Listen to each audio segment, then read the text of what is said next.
Your town is My Central Nebraska. In this week's feature, we explore what makes Columbus, Nebraska a unique community. Your Town is My Central Nebraska is brought to you by Agricultural Park and by Traditions Inn Restaurant.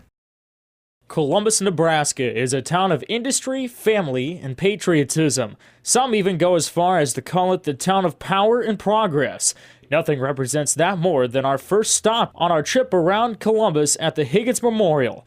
Dwight D. Eisenhower called Andrew Jackson Higgins the man who won the war for us.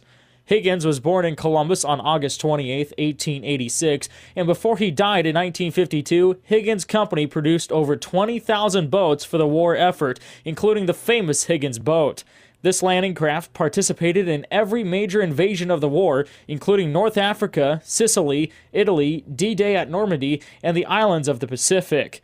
The centerpiece of the Higgins Memorial Project is a life-size replica of a Higgins boat made of steel and set in sand as if beached. The ramp is down to allow visitors to walk inside. Sand samples collected from numerous invasion beaches are mixed with the sand surrounding the boat.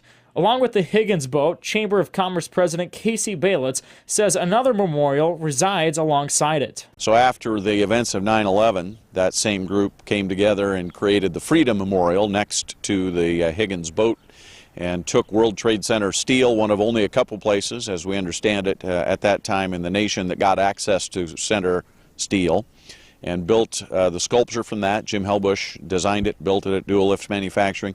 Artist Fred Hoppy put the bronze eagle on top of that to create the Freedom Memorial. Balitz also says the memorial represents Columbus in a number of ways. First of all, it is a collaborative project, and I think that speaks to what Columbus really is as well as anything. You look at how many different hands came together to make this happen.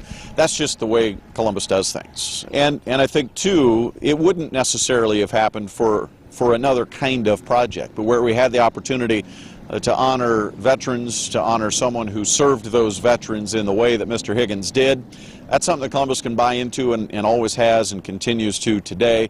So I think this memorial in both of those ways really does pretty well represent our community. With our next stop, we move to the north side of town to Columbus Community Hospital, which was created in 2002. We caught up with President and CEO Mike Hansen, who shared the reason why the hospital was moved. Really, the premise of moving the hospital out to the north of Columbus was to allow the growth and to be able to realize our potential as a regional referral hospital. Hansen also said the hospital is involved in the community in a number of ways. We have over 605 employees, and we as an organization are heavily involved in our community in many organizations, social clubs, social groups, things like that. We also provide a tremendous amount of community benefit to our community. This past year in 2014, about $6.6 million in community benefits, and those are different programs, services that we provide free to the community. Hansen finally shared what separates Columbus Community Hospital from other healthcare providers. We not only provide services here in Columbus, but also to our secondary service area in the surrounding counties around us.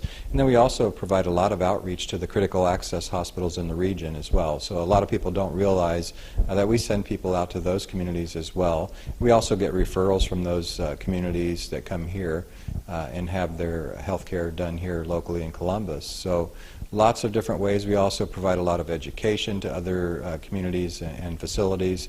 We're one of the few facilities this size that have a simulation lab, so we provide a lot of education through that lab as well. We have great partnerships with our community college here in town, and then also other colleges across the state where we provide their students opportunities to come and learn their specific healthcare profession. Entertainment is a key source of income for the Columbus community, and no event center holds more events than Agriculture Park. Egg Park was built in 1941 after the Platte County Egg Society was created. The first county fair was hosted in 1942, along with the first night of horse races. Egg Park is one of only 3 horse tracks left in the state, and General Manager Brian Palmer says the horse race industry has made a lot of changes in the past decades. In 1988, there were 180 live days of racing in the state of Nebraska, and in 2015 we will be down to 51 days. The Platte County Ag Society did conduct live racing here up until 2013. Since then, it's been taken over by an organization, Columbus Exposition and Racing, and they now run all of the live racing and simulcast racing here in Columbus at our facility. So we still do have it here, although we are not the ones running it. The horse races will start August 7th and go through Labor Day. Palmer went on to say Egg Park has been a pillar of Columbus for many years and find a lot of usage of the facility. You know, we have a large wedding hall here and are in the process of redoing another 9,500 square foot room. So we'll have meeting spaces and reception halls for weddings and anniversaries, business meetings. We're able to cater any of those types of events as well with our restaurant. We have a very large indoor arena that gets used throughout the winter from local kids, 4-H people, and adults that want to enjoy riding their horses.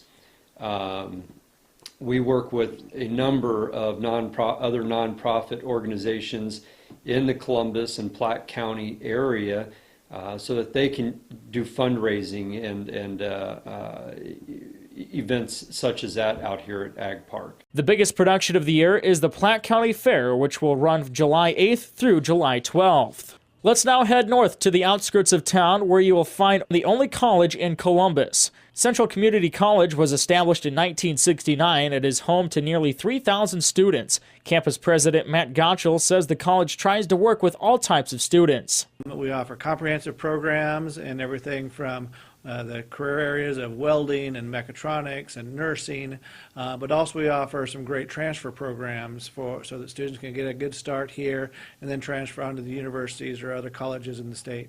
Gottschall went on to say Central Community College wants to fit the needs of the communities. In the Columbus area, there's a lot of manufacturing, so we really do try to emphasize our mechatronics program, which is robotics, advanced manufacturing, and then we just have a state-of-the-art welding facility here. But then we also have a strong nursing program in cooperation with our Columbus Community Hospital that I do know there's nursing programs throughout the state, but ours is very good for this area and for this size of hospital and region. So it does work well to have those types of partnerships with not only the hospitals but our nursing homes.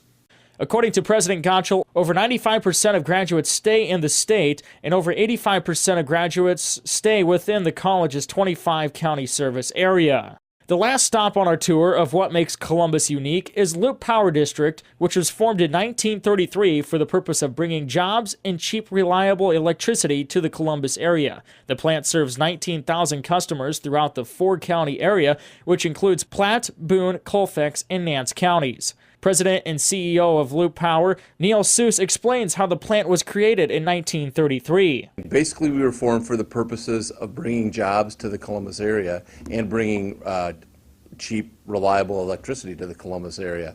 Back in 1933, we started with the building the Loop Power Canal, in which we brought, in which at the time of its peak, 1,000 people worked on the Loop Power Canal. And that was, we built the 2 powerhouses, the one in Columbus and the one in Monroe. And that really essentially helped kick off economic development in this area. It was in the middle of the Depression. It was a great project that brought good paying jobs to the area. And then those people stayed in Columbus at that point in time. And through the years, we've really been instrumental on the economic development front in Columbus and in the 4-county area that we serve. As things began to progress over the years, in 1966, Loop Power District decided to build what is now considered the crown jewel of the district in Lake North. Seuss went on to describe the history of Lake North and its role with Loop Power. Initially, when the power canal was built, there was a small lake was built with it, Lake Babcock, which was used basically as a control for the water that came into the canal and to generate power at the Columbus Powerhouse.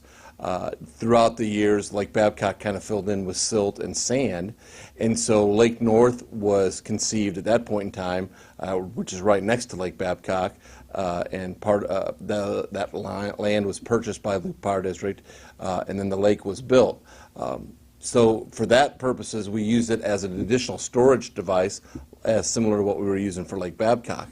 In addition to that, at that point in time, we were able to build some additional parks where we can have campgrounds. Obviously, Lake North is used for a lot of folks for swimming, jet skiing, boating, And improving that quality of life for the people in Columbus was an important part of the development of Lake North at that point in time. Finally, Seuss ended with what he thinks separates Loop Power District from other providers. Obviously, the first thing that comes to mind is the people. We have a very dedicated staff that goes above and beyond what it takes to do the job that needs to be done. And they work extremely hard at that. I believe that we have one of the best staffs around, and because of that, it really works to our benefit. I think if you go out and talk to a number of folks in the community, they'll say that the people that work at Loop Power District are some of the best around, and they go that extra mile to make sure that customers are happy at that point in time. In addition, a couple other things that make us what I think is a great power district. We have very low cost. We have very reasonable rates. Our rates are some of the lowest in the state, and therefore also lowest in the nation. And so we're very attractive for folks that want to come here. And then in addition, this is Columbus in general. We have 3 power companies in Columbus. Nebraska Public Power District, who's the statewide organization that supplies power to a number of power districts throughout the state. Ourselves, and we serve the urban areas in the 4-county area.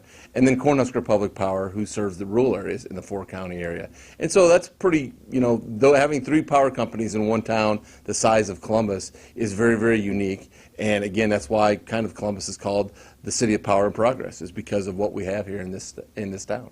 I'm Ryan Kumpf, reminding you that your town is My Central Nebraska. Your Town is My Central Nebraska is a production of Digity. All rights reserved.